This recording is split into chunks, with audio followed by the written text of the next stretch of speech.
পাকিস্তানের প্রধানমন্ত্রী শাহবাজ শরীফের আহ্বানে সাড়া দিয়ে লাখো মুসল্লি সালাতুল ইস্তিসকা বা বৃষ্টির নামাজ আদায় করেছেন।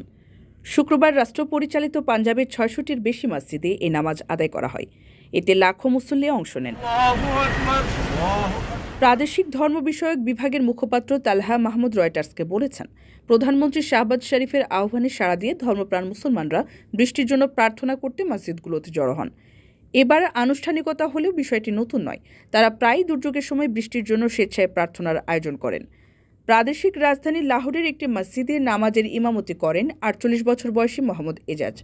তিনি বলেন, বৃষ্টি ধোঁয়া দূষণ কমানোর জন্য আল্লাহর কাছে দোয়া করা হয়েছে।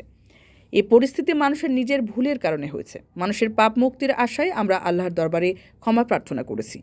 এর আগে বৃহস্পতিবার এক বিবৃতিতে প্রধানমন্ত্রী শাহবাজ শরীফ দেশের বায়ু দূষণ রোধে দেশবাসীর প্রতি সালাতুল ইস্তিসকা বা বৃষ্টির নামাজ পড়ার আহ্বান জানান।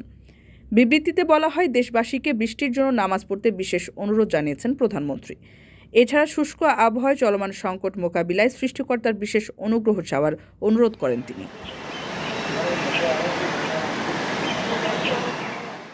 কারো কাছে স্বপ্ন পূরণ, কারো আনন্দের উপলক্ষ, আবার কারো জীবন পাল্টে দেওয়ার মুহূর্ত, কখনো জীবন বাঁচাতে সর্বোচ্চ গতিতে উড়ে চলা, কারো আবেগের শেষ মুহূর্ত, আপনজনের শেষ বিদায়ে শামিল হওয়া।